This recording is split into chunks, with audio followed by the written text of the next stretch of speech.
مزید کالر ہیں. السلام علیکم. وعلیکم السلام مفتی صاحب. اوہو کیا حال چال ہے؟ ٹھیک ٹھاک مفتی صاحب. سر میرا پہلا سوال سر میرے یہ کہ اگر میاں بیوی حج پہ جا رہے ہیں, پیچھے اگر چھوٹے بچے ہیں تو بچوں کو کیا کریں گے؟ بچوں کو ساتھ لے جانا جائز ہے یا نہیں؟ ٹھیک ہے بیوی, تو کیا چھوٹے بچوں کو لے جا سکتے ہیں؟ دیکھیں ہرگز نہ لے کر جائیں. اتنا چھوٹا بچہ جو پیشاب وغیرہ کا نہ بتا سکے, اس کو حج یا عمرہ پر لے کر حرم کے اندر جانا ہی گناہ ہے. یاد رکھیں یہ گناہ ہے, چاہے آپ پیمپر باندھ کے لے جا رہے ہوں. وجہ اس کی یہ ہے کہ جس طرح مسجد میں گندگی گرانا یہ گناہ ہے, گندگی اٹھا کر لے جانا بھی گناہ ہے. ابھی ننھے منھے بچے ہوتے ہیں بیچارے, تو نہ پیشاب کو بتایا گیا کچھ, اور پیمپر میں اکثر بچے پیشاب کر دیتے ہیں, تو گویا کہ آپ طواف کر رہے ہیں اور نجاست اٹھا کر طواف کر رہے ہیں, اور یہ صحیح نہیں ہے. اس لیے اگر عمرے پہ آپ جا رہے ہیں تو یہ ہو سکتا ہے کہ ایک فریق جا کے طواف کر رہا ہو, دوسرا بچے کو باہر لے کر رکھے, پھر دوسرا جا کے طواف کرے, دوسرا آ کے بچے کو سنبھالے. لیکن اتنے چھوٹے بچوں کو آپ اگر لے کر جائیں گے, وہ مقامی لوگ ہوتے ہیں قریبی, وہ لے آتے ہیں اور وہ بھی غلط کر رہے ہیں.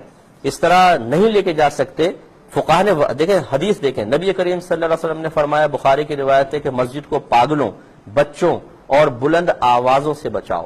تو بچوں کے بارے میں تفصیلی علماء نے لکھی ہے کہ اتنا چھوٹا بچہ جو پیشاب وغیرہ کا نہ بتا سکے, اسے مسجد میں لے جانا گناہ حرام. اتنا بڑا بچہ جو پیشاب کو بتا سکے لیکن ادب سکھائے تو ادب نہ سیکھے, بھاگے دوڑے شور مچائے, اس کو لے جانا مکروہ تحریمی, گناہ کے نزدیک, حرام کے نزدیک ہے, گناہگار ہوں گے. اور اتنا بڑا بچہ جو پیشاب وغیرہ کا بتا سکے, ادب سکھائے تو ادب سیکھ لے, اس کو مسجد لے جانا مستحب ہوتا ہے تاکہ یہ جائے اور آداب سیکھے. اب ہمارے ہاں یہ ہوتا ہے کہ جب ہم حج عمرے پہ جاتے ہیں تو کیا شرعی احکام, کیا فقہا, کوئی پرواہ نہیں ہوتی ہے, انہیں سمجھانے کا عذاب ہوتا ہے. جی بچے کو چھوڑ کے چلے جائیں, تو بھائی آپ کو کوئی طواف وغیرہ کرنا کوئی فرض واجب بھی تو نہیں ہے, کوئی متبادل انتظام کریں آپ, یہ آپ کے لیے ضروری ہے, ورنہ آپ گناہگار ہوں گے. ہمارا کام ہے مسئلہ بتا دینا, باقی جو کرنا چاہے نہ کرنا چاہے. پوری ٹیم کو اجازت مرحمت فرمائے.